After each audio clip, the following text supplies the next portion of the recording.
Vous êtes toujours dans Culture Média en compagnie du chanteur Pascal Obispo. Pas seulement chanteur, on parle de son nouvel album France qui vient de sortir. On va mieux vous connaître avec le portrait pré-fame de Lisa Marie Marquez, le portrait de notre célébrité avant sa célébrité. Bonjour Lisa Marie. Bonjour Philippe, bonjour Pascal Obispo. Vous êtes un auteur, compositeur, interprète de talent, plus de 30 ans de carrière à votre actif. Vous avez écrit pour tout le gratin de la chanson française et vous nous présentez votre 25e album. Mais comment en êtes-vous arrivé là? On va rembobiner et revenir ensemble sur ce qui vous est arrivé avant d'être célèbre. Pascal Obispo, vous êtes né à Bergerac, en Dordogne. Vous y vivez les 6 premiers mois de votre vie, puis c'est à Bordeaux que vos parents s'installent et c'est là que vous passez votre enfance. Une enfance bercée par des vacances sur le bassin d'Arcachon, au Cap Ferré, avec des trajets à l'arrière de la 2 chevaux familiale avec votre arrière-grand-mère. Là-bas, vous retrouvez vos cousins, vous apprenez à nager et vous chantez au club de Mickey.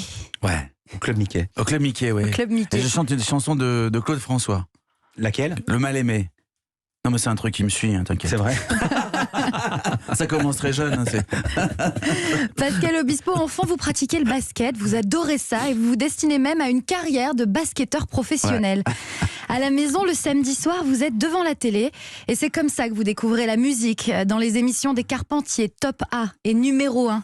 C'est vrai. À l'âge de 13 ans, vous quittez Bordeaux pour vous installer à Rennes avec votre maman.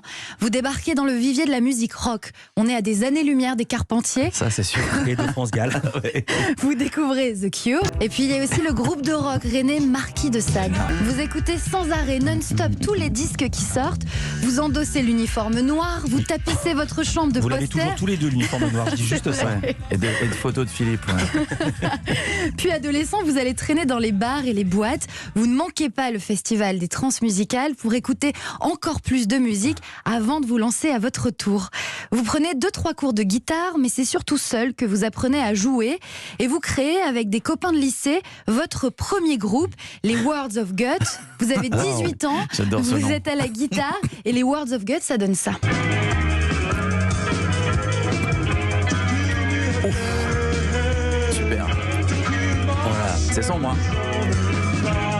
Je suis à la guitare. C'est à la guitare. Et vous n'aviez pas le droit de chanter. Vous faisiez les chœurs, mais vous étiez à la guitare. Ouais, il y avait déjà un chanteur, c'est ça? Le chanteur, il était en compète avec vous? Ah, vous avez retrouvé ça? Ouais, génial. Il était en compète avec vous? Non, j'étais pas en compète. Non, parce qu'elle dit que vous n'avez pas le droit. Non, mais oui, bon, c'était le chanteur. Voilà. Il y avait un chanteur attitré. Et ouais. C'est marrant d'écouter ça. Là, ça sent vraiment, on dirait la pré-New Wave. C'est génial.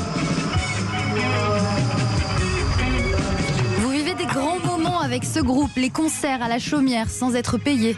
Vous participez aussi au concours Rock Against Tarzan qui offre au groupe gagnant la possibilité d'enregistrer un 45 tours, sauf que vous ne gagnez pas. C'est un autre groupe qui remporte le concours, les Beaux Ténébreux, et vous le vivez comme une injustice. Mais attends, il a toujours les boules. Le grognement, c'est celui de Pascal Obispo. Ça c'est sûr. Pourquoi vous l'avez pris comme une injustice? Parce qu'ils étaient copains avec les mecs qui donnaient le prix. Attendez, c'est pas le meilleur groupe qui a gagné. Bien sûr que non. C'est de la triche. Vu le public, ce qui s'était passé, c'était nous.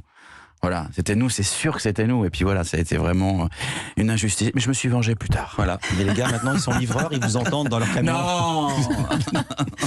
Autre moment mémorable avec le groupe, vous faites la première partie des Killing Joke, le groupe avec Jazz Coleman.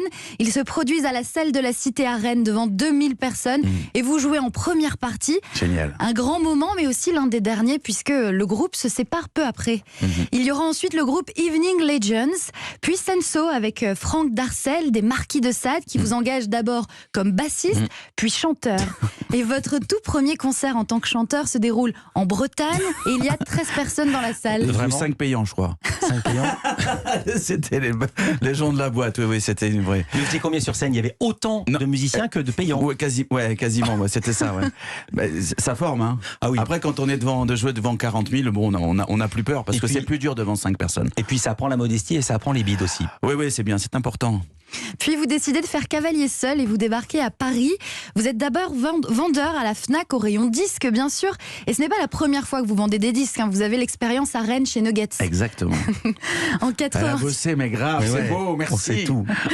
En 90, vous sortez votre premier album studio, Le Long du Fleuve, assez confidentiel, mais vous ne lâchez rien. L'important, c'est d'y croire. L'année suivante, vous partez enregistrer à Londres, dans les mythiques studios Abbey Road, votre second album, Plus que tout au monde. Vous vous faites remarquer, on vous compare même à Paul Naref. La scène s'offre à vous. Vous jouez pour la première fois seul au Passage du Nord-Ouest à Paris. Mais surtout, vous prenez confiance dans votre voix et votre plume. Et ce n'est que le début. Vous allez bientôt tomber pour elle. La suite, on la connaît. Et moi, je m'arrête là. Merci, bravo. C'était parfait. Pas une seule erreur. Pas une seule erreur. Et mon arrière-grand-mère dans la 2 chevaux, c'était Lucie. Voilà, Lucie. vous auriez pu juste rajouter ça. Incroyable. Vraiment, merci beaucoup. Et le Words of God, vous avez encore les morceaux en tête parce que vous pourriez les réenregistrer. Maintenant que vous avez votre studio, vous pouvez tout réenregistrer. Ouais, celui-là s'appelle Live Twice a Life. On adorait cette chanson. On avait acheté les premières pédales délai, etc. Ouais. Et, bon, enfin bref. Et ça faisait un son. On voulait de ouf. faire The Edge. Voilà. The Edge, c'est le guitariste de U2, je Voilà. précise. Et les photos de Philippe qui est dans sa chambre, c'est pas moi. C'est Philippe C'était Philippe Pascal. Pascal, Exactement. le chanteur de Marquis de Sade. Merci beaucoup, Lisa Marie Marquez. Merci, c'était parfait. Très, très bon week-end.